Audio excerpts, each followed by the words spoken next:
Hey, what's happening, guys? Week 4 coming up quick. We already got kicked off with the game of the year yesterday. We had a little Jets Broncos. I don't know how much of that game you watched because it clearly was not one of the top NFL games of the year. But the Jets could have won that game so easily if it wasn't for the fact they can't get off the field on third down with, what did they have, 6 personal fouls on like third down? Like, that is pathetic. I watched too much of that game, unfortunately. Two bad football teams, no doubt about it. Yeah, no kidding. I mean, how many times the Jets late hits, helmet to helmet on third down. I mean, it was just bad football. Yeah, I was hearing Mike Greenberg talk about, whenever you hear about a really good coach team, they're disciplined, they're smart, etc. Well, this is the exact opposite of that. No kidding, all the way around. The two New York teams, like bottom 2 in the power rankings this week, is a rough go of it for the Big Apple right now. So we're here to discuss Week 4 as far as the NFL DFS situation goes. Before we get into it too much, one thing that I'm noticing on main slates for NFL this year, for me personally, I'm playing less cash games on main slates, more cash games on the showdowns, and playing more GPPs on Sundays. DraftKings pricing is so soft these days, a little bit different than it was a couple years back, that for me, it's a little bit more fun to go for the gusto because there's a little bit more unpredictability with touchdowns being all over the place and things like that. So for me, and y'all do whatever you want to do, clearly, but I like playing GPPs on NFL more than I did, say, a couple of years ago. Yeah, well, you know how I feel about that. I think that for me, and we've talked about this on our members only videos, like really focusing on the early slates or late slates has been something that I'm trying to do more of. So there's always so many ways to skin the cat, right? Yeah, I just like looking. There's so many weeks it was like felt like that. Like you either had Lockett and won, or you didn't have Lockett and you lost. I would rather play, a dozen GPPs, have 50% exposure to Lockett, and then have a good opportunity to make my money back by having a couple of good, really GPP lineups. Just my 2 cents. Obviously, y'all are free to do whatever you want. Not saying you can't win on cash lineups. It just feels like it's a lot of, take one, give one back and stuff like that due to huge time touchdown equity and things. Mm-hmm. All right, guys, we want to talk about some of the plays that we like this week. Before we get into that, I just want to continue to discuss the overlay promotion that we've had going for the last couple of weeks. Welcome aboard to all of you that have taken advantage of this. You've been seeing the overlay plays of the day. We've been doing a lot of baseball. We've had basketball. We've had football up, so there's a lot to talk about. We'll get into these, even more moving forward. If you have not played on overlay yet, the new matchup shop is awesome. It's kind of combining fantasy sports with sports betting, which it's really a great way to get some exposure into the DFS world without having to, battle against these optimizers, these sharks who play, 500 lineups throughout the weekend. A great way to, feel like you have an advantage on the field. If you haven't played yet, you've considered signing up, go sign up, screenshot your initial deposit and send it to me. Right here, I'm showing you the different deposit options and what we'll give you for a free membership. For a couple of you who have done this already, $1,000 deposit on overlay, go play your money. We'll give you a free lifetime membership to the 5-pack. Don't have that kind of money to bet with? Want to go with a $50 deposit? We'll give you a free 2 weeks, $100 deposit, free month. Just screenshot your deposit, tweet it to me, email it to me. We'll hook you up.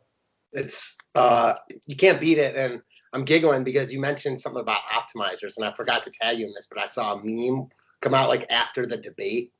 It wasn't even a meme. So like someone like made this picture. It was a picture of like both guys in the debate, and then below that, instead of like whatever they were discussing, it said optimizers versus hand build.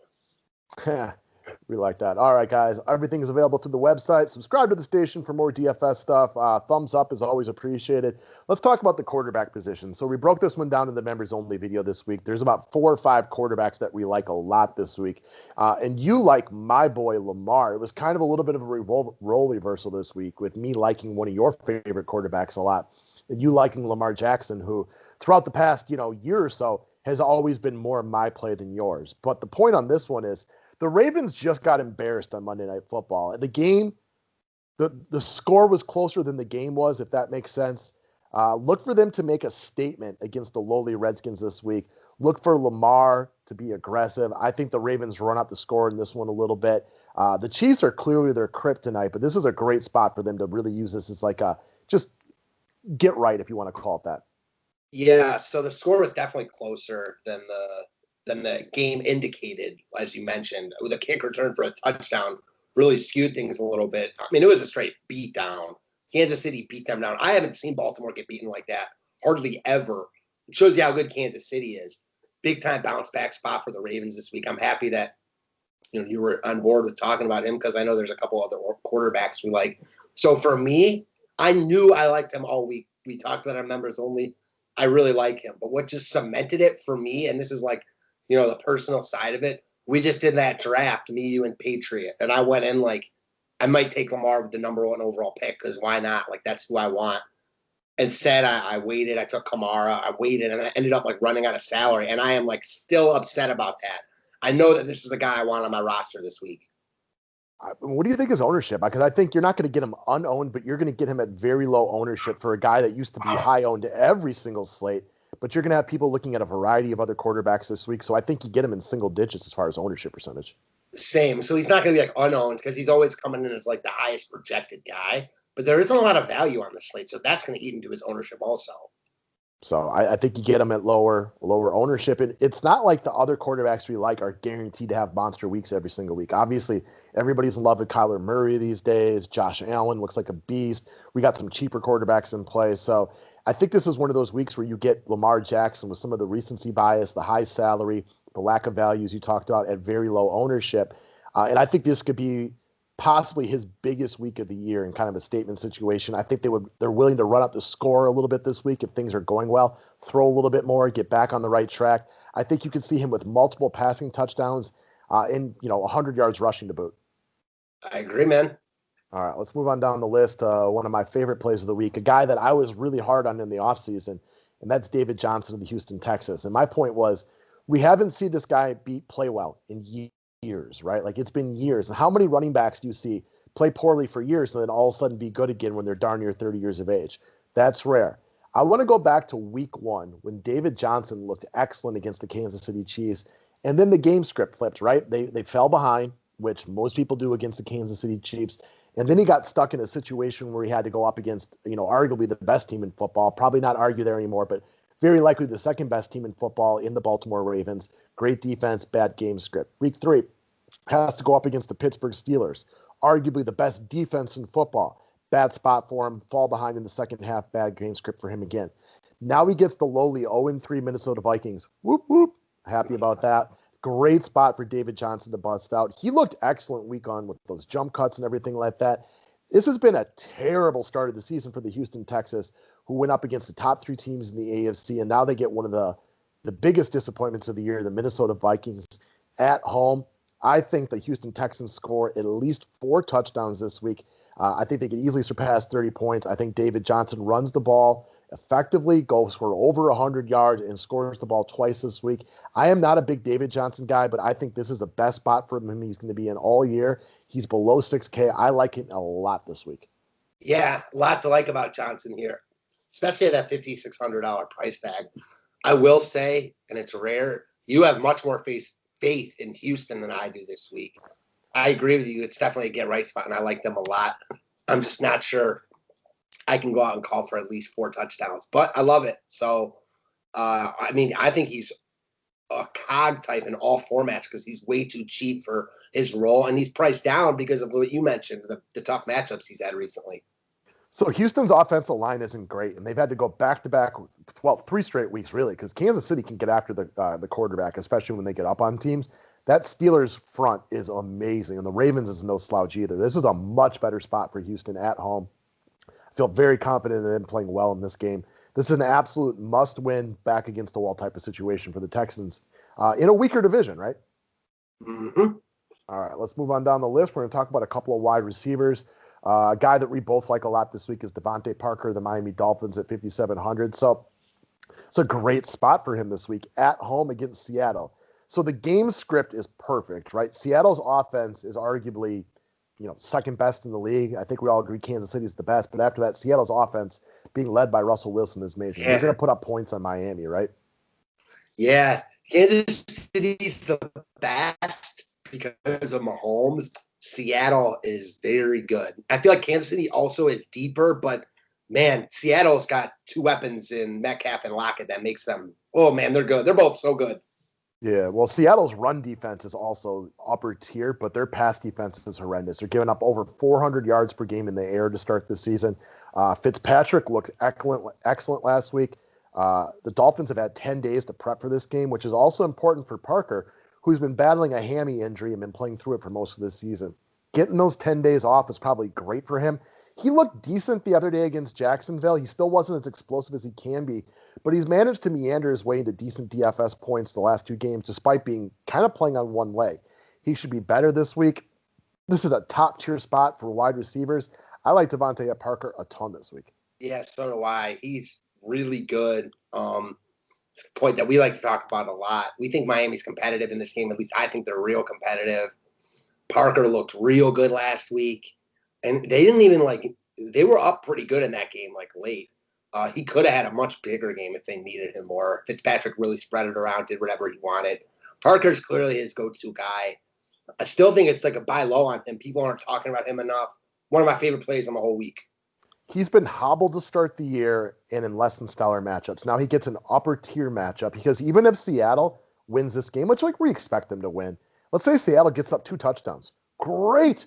Let's just go pass heavy. Let's play some lax coverage and watch Ryan Fitzpatrick and Parker just hook up over and over and over again. I think he gets 100 yards this week. Mm-hmm. All right, next up, another wide receiver. I was a little hesitant to go to because we talked about him earlier this year, and he had a below-average game. That's Hunter Renfrow of the Las Vegas Raiders. So right now the Raiders are hobbled at the wide receiver position. Their best pass catcher, Darren Waller, is going to be around. But we all know Tyrell Williams is out for the year. Now they're missing a couple of young players who very likely they're listed as doubtful as of right now. This is a great option or a great spot for Hunter Renfrow at 4,600 to offer you some salary cap relief, but also eat up the receptions. So Waller and Jacobs are the 2 best offensive players on the Raiders. They garnered the majority of the attention from the opposing defense. The Bills have a very good defense, but they have one glaring weakness, which is their inability to cover slot quarterbacks. See last week when Cooper Kupp had his best game in forever. The game script is excellent here for the Raiders. They're going up against one of the better teams in the AFC.